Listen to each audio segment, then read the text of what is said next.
नमस्कार दर्शक बंधु आपण मानक अमूल्य आस्ट्रोलोजी चैनल को स्वागत। दर्शक बंधु आसूची आगक नववर्ष 2025 आ नववर्ष 2025 रे समस्त व्यक्तिविशेष से माने जानिबा को चाहती जे एई नववर्ष रे सेमानकर समस्त क्षेत्र रे किपरि फलाफल रहिबो। हठात सेमानकर राशिफल सेमानकर वार्षिक राशिफल कौन रहिबो। दर्शक बंधु आपण मानक आज जो राशि विषय कहवाक जाऊँगी से राशिटी हूँ धनु राशि। जो राशि हूँ आम राशि चक्र नवम राशि एवं ये धनुराशि व्यक्ति विशेषों आज ये एपिसोड 2025 अर्थात जनवरी 1 तारिख 2025 रु डिसेम्बर 31 तारिख 2025 पर्यंत धनुराशि व्यक्ति विशेषंकर सेमानकर वार्षिक फलाफल कौन रहिबो ताहाकु चलंतु आज आमे एई वीडियो रु जानिबा। दर्शक बंधु ये आपण मानक गोटे छोटिया अनुरोध, आपण मैंने जदि मोर चैनल को नुआ करके आसीथिबे तेबे मोर चैनल को सब्सक्राइब करदेवे, लाइक करदेवे, पाखरे थिबा बेल आइकन को क्लिक करदेवे जहाँफल आपण मानक पाखकु मोर ए चैनल रु प्रस्तुत होतुबा समस्त राशिफल एवं वास्तु समस्या जनित समस्यार समाधान जनित आपणकर वीडियो गुड़िक सहजरे पाई परिबे। तेबे दर्शक बंधु आ डेरी करबा नहीं, चलंतु जानिबा ए नववर्ष 2025 रे धनुराशि व्यक्ति विशेषंकर सेमानकर वार्षिक फलाफल कौन रहिबो। दर्शक बंधु धनुराशि व्यक्ति विशेष होचंती राशि चक्र नवम राशि अर्थात धनुचक्र अधिपति होचंती देवगुरु बृहस्पति। तो निश्चित भाव में धनुराशि व्यक्ति विशेषंकर जेहेतु तांकर अधिपति होचंती बृहस्पति, बृहस्पति एतले शुभरे रहंती धनुराशि व्यक्ति विशेष बहुत भल रहंती। तेबे आपण माने जानी खुशी हेबे जे आगो जो नवंबर जो आगो जो 2025 जो आसुची नववर्ष से नववर्ष 2025 टी आपण पई निश्चित भाव में भल फल नहीं आसुची एतिरे तिळे मात्र संदेह नहीं। तेबे आपण को केतेक दिग प्रति सतर्क रहिबाकू पड़िबो जाफरे आपणकर एई वर्षटी आउरी अधिक भल समय आसीबो। दर्शक बंधु आमे जानिचंती वार्षिक फलाफल रे आमे जो प्रेडिक्शन करूचंती बा फलाफल बाहर करूचंती राशि चक्रर एइथिरे हमर कोउतरे ना हमर एथिरे नवग्रह भितरु चारि महाग्रह को ऊपर विशेष ध्यान दिया जाए, कारण एमाने वर्ष सारा सेमानकर चलन करिथांती। तेबे एई चारि महाग्रह किए ना प्रथम होचंती देवगुरु बृहस्पति, सेकेंड रे होचंती किए ना हमर शनि महाग्रह, तृतीय रे होचंती राहु महाग्रह एवं चतुर्थ रे होचंती केतु महाग्रह। तेबे चलंतु प्रथम आमे देखिबा जे देवगुरु बृहस्पतिंकर चलन किपरि रहिछि एई धनुराशि उपरे। दर्शक बंधु वर्तमान देवगुरु बृहस्पति वृष राशि रे चलन करूचंती अर्थात यह धनुराशि षष्ठ भाव में रही। आम जानी निश्चित भाव में षष्ठ भाव त्रिक भाव, तेणु आप दीर्घ 1.5 वर्ष हो आप बहुत खराब भाव देकी गति कर अर्थात आपंकर आर्थिक स्थिति अन्य स्थिति और आपंकर शरीर पीड़ा विभिन्न प्रकार गति देकी आप गति कर किंतु एबे आप जानी खुशी हेबे जे देवगुरु बृहस्पति मे 15 2025 रे आपणकर मिथुन राशि को गोचर करुचंती एवं यह 13 मास 13 दिन पर गोचर करेंगे 13 मास 13 दिन आपणकर मिथुन राशि रे रहिबे। आमे जानिचंती मिथुन राशि एतेबेले जिबे देवगुरु बृहस्पति या आपणकर धनुराशि सप्तम भाव हेबो। तेबे सप्तम दृष्टि देवगुरु बृहस्पति निश्चित गुरु सुधी एवं यह निश्चित भाव में आपण भल समय आनीदेव, विभिन्न क्षेत्र में भल समय आनीदेव। तेबे से विषय आमे पुंखानुपुंख भाव परवर्ती स्टेप आमे आलोचना करिबा। एबे देखिबा आमर द्वितीय महाग्रह होचंती शनि महाग्रह। शनिदेवंकर आमर वर्तमान स्थिति होची जे से कुंभ राशि रे चलन करूचंती अर्थात धनुराशि व्यक्ति विशेषंकर तृतीय भाव में चलन करूचंती एवं मार्च 29 तारिख 2025 रे आपणकर शनिदेव मीन राशि रे चयन करेंगे अर्थात आपणकर चतुर्थ भाव में चयन करेंगे। तेरे चतुर्थ भाव में चयन कले आप निश्चित भाव में आपणकर शनिदेवंकर फल भल रहिबो, तथापि आपण गोटे बड़ अंकुश लागिबो ताहा होची आपणकर शनिंकर ढाइया आरंभ होईगला।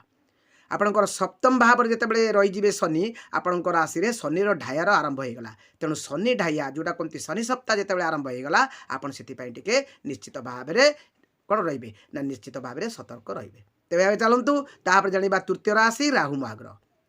दर्शक बंधु राहु महाग्रह वर्तमान मीन राशि अवस्थापन करछंती बा चलन करूछंती। तेबे यह आपणकर को भाव में ना चतुर्थ भाव में चलन करछंती आ मे 18 2025 रे कुंभ राशि रे तृतीय भाव में चयन करेंगे अर्थात केते समय पर चयन करेंगे ना 18 मास पर अर्थात 1.5 वर्ष पर चयन करेंगे।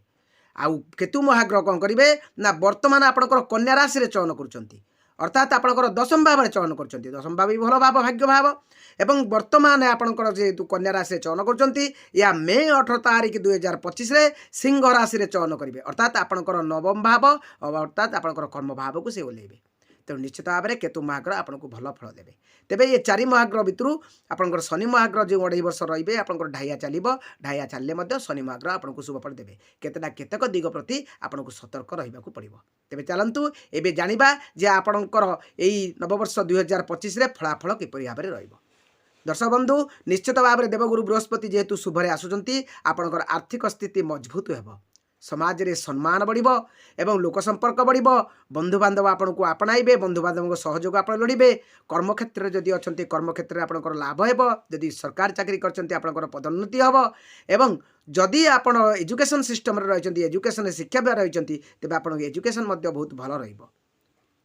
आउ कौन हम ना आपणकर जेहेतु गुरु सुधी रोचे तेणु आपणकर विभिन्न शुभ मांगलिक कार्यक्रम गुड़िए देखेब। हुए तो आपणकर आ भितर पुओ बाहागर हो पारे, झील बाहागर हो पारे, जो मैंने व्यक्तिगत बाहाबाकू अच्छा से बाहागर हो पारे एवं विभिन्न शुभ कार्य जता से जमी किणा हो पारे, विभिन्न कार्यक्रम हो पारे एवं या सहित गृह प्रवेश गृह शुभारंभ एगुड़िक आपणकर राशि देखब। आपन चाहिए या करेंगे निश्चित आप भल रहिबो। लोक संपर्क आपंकर बढ़िबो, आपंकर स्थिति मजबूत हो, आपंकर सम्मान बढ़िबो, मान बढ़िबो, एगुड़िक सबुड़िक आपण बहुत सुंदर एवं भल भाव में रहिबो। बृहस्पति जेहेतु शुभरे आसुचंती आपको जानी खुशी हेबे जे आपण एक समयटी ये जो 13 मास 13 दिन आपंकर जो समय आसूची ए समयटी आपण एक बहुत बढ़िया समय रहिबो। तापर देखिबा जे आपणकर शनि महाग्रह जो रोचंती शनि महाग्रह कौन दर्शक बंधु शनि महाग्रह आपणकर चतुर्थ भाव में रोचंती हेले भी आपणकर बहुत भल कार्यक्रम हम सबुति आपण उन्नतिमान हे किंतु आपको ये जगी रखी चलना पड़ो जेहेतु आपणकर ढाइया शुरू होगा आप सप्तम शनि चलो तेणु आपन टे सब क्षेत्र में सतर्क रहिबे। आपणकर जो क्षेत्र में अच्छी आपड़ से सहयोग लड़े, समस्त सहित उत्तम संपर्क रखिए, कथबार्तार शालीनता विशेषकर अवलम्बन करेंगे। जो जगार झगड़ा जानती कलिगोल लगुच सेटार आप अजथा मुंड पुरेबे ना, सेटार दूरे आसबे। एगुड़िक कले आपण समय भल आसो। या सहित आप लोकंर उपकार करेंगे, कहार अनिष्ट चिंता करेंगे, आप सत्मार्ग चलिए। देखिए आपणकर शनि महाग्रहकर सी होती न्यायर देवता, सी होती आम धर्मर देवता, सी होती बुजुर्ग बुजुर्ग जोटा कहते आम सी होती वृद्ध महाग्रह, सबुठार वयस्क महाग्रह। सी जितेबले जहाँ को दियंती छप्पर फाड़ी दियंती, जहाँ को नष्ट करने को चाहती कांगाल कर दियंती। तेणु आम सब से भयभीत भितर रहा दरकार जे शनि जेहेतु ढाइया आमर चलो तेणु आमको टे सतर्क रहा दरकार। आम सब कार्य आम निश्चित भाव में भल भाव रहा दरकार। आम जदि अन्याय करवा आमको अन्याय फल देवे, आम जदि न्याय थिबा शनि महाग्रह आमको बहुत ऊपर उठेदेवे। तेणु आप एप्रति सदा सतर्क रहा। तेज शनि महाग्रह आपंकर निश्चित भाव में जो चतुर्थ भाव रे आपको किसी भल फल निश्चित देवे। तेज चलते देखिए राहु महाग्रह कौन करना वर्तमान राहु महाग्रह मीनरे चतुर्थ भाव में ग्रहण चलन कर मे 18 कौटिक आसवे ना तृतीय भाव को आसवे। तथापि तृतीय भाव को जो आसती तृतीय भाव शुभ भाव, तृतीय भाव को आसिले आपको निश्चित सी कौन करेंगे ना आपको किसी भल फल देवे। एवं या सहित आपंकर केतु महाग्रह वर्तमान कन्या अच्छा सी 10म भाव में अच्छा से मे 18 तारिख में आपंकर कौटिक आसवे ना सिंह राशि आसवे, आपंकर 9म भाव को आसवे। केतु जहाँ को दियंती छप्पर फाड़ी दियंती, केतु सबुठार अधिक भल फल दी था जदि से शुभरे था। जदि आपंकर राशि कौन पापग्रह द्वारा पीड़ित नथिबो, कौन पापग्रहर दृष्टि नथिबे एवं कौन जोग दोष आपंकर खराब नथिबो, आपंकर महादशा आदि शुभ महादशा अंतर्दशा प्रत्यंतर दशा थिबो, तेणु आपंकर निश्चित भाव में केतु महाग्रह आपको बहुत शुभ फल भल फल देवे। विशेष करी कहबाक गले धनुराशि व्यक्ति विशेषकर बहुत बढ़िया रही। आपंकर आर्थिक स्थिति मजबूत हम, आपंकर पारिवारिक समस्या जो सब थिला धीरे धीरे दूरीभूत हम। आपंकर कोर्ट कचेरी जदि किसी कार्य थिला से कोर्ट कचेरी कार्यटी आपंकर धीरे धीरे अपसारित हो जिवो। आपंकर जदि कौन जगह धार कर्ज देइचंती ता आसीबार एक मार्ग मध्य फिटी पारे। समय मध्य आपको सी जदि देउनथिबे से पैसा दबा लगी आगबर रही जिवो। आपंकर शत्रु मित्रतार परिणत हेबे। ए सब जिनिस आपंकर हेइ पारिबो। दर्शक बंधु आपंकर जदि प्रेम संबंध को बा प्रेम कथा को जदि आम विचार को नबा तेबे आपंकर प्रेम संबंध बहुत भल रहिबो। आपंकर जदि समय पूर्व प्रेम संबंध रे खराब थिला ता एबे मजबूत हेबाकू जाउची एवं आपंकर जीवन साथी सहित आपन जदि प्रेम संबंध रे रहिचंती तेबे ता मध्य मजबूत हेबाकू जाउची। मोटामोटी कहबाकू गले प्रेम संपर्क आपंकर भल रहिबो। तेबे आपन जेतेबेले कथाबार्ता करूचंती आपंकर साथी सहित टिके शालीनता सहित कथाबार्ता करंतु एवं उचित व्यवहार करंतु। देखिबे आपंकर प्रेम संपर्क मध्य बहुत भल रहिबो। या पर आम देखा जदि व्यवसाय बा व्यापार वाणिज्य कथा देखिए जो छोट छोट व्यापार वाणिज्य बा व्यवसायी मैंने थिले से माने बहुत किसी लॉस सही पूर्व समय रे।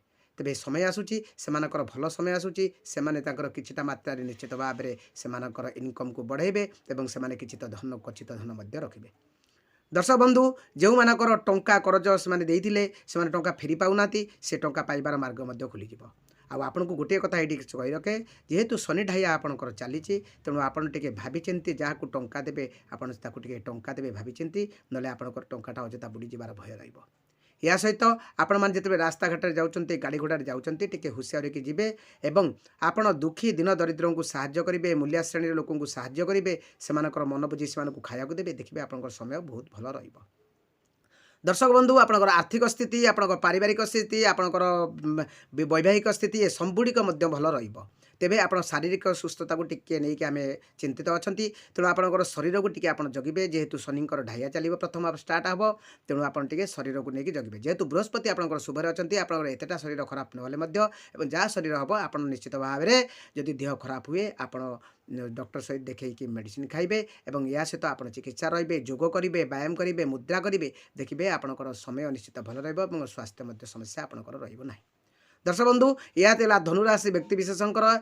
यही नववर्ष 2025 से संपूर्ण वर्षटी से फलाफल कौन रही दर्शक बंधु आपणकर ये तो है धनुराशि व्यक्तिशेषकर संपूर्ण समस्त व्यक्ति कि राशिफलटी किंतु कहार व्यक्तिगत राशि चक्र कौन रही तो आम जानू तेणु क्या राशि व्यक्तिगत राशि चक्र से ग्रह चलन से दशा महादशा अंतर्दशा से लग्न स्फुट ग्रह स्फुट से अन्य क्षेत्र में जोड़िक आम कहती से जोग दोष एगुड़िक कौन रही से अनुसार आप प्रेडिक्शन करने को चाहते आप निज स्वजातक को आप फलाफल जानवा चाहते तेज मोर निम्नलिखित नंबर में मत नंबर में जोगाजोग कर दर्शक बंधु या सहित आपड़ अनुमान कर घर में कौन वास्तुजनित समस्या रही जहाँफल आप घरे कली झगड़ा लगुच आपण घरे अशांति सृष्टि होती आप घरे आर्थिक स्थिति मांदा होपण घरे स्वास्थ्य समस्या देखा ताले निश्चित भाव में जानवे आप घर कौन दिगना कौन कोण में आपंकर निश्चित वास्तु समस्या रही तेणु आप वास्तु समस्या निराकरण करने को चाहते तेज जोगाजोग करेंगे तेज दर्शक बंधु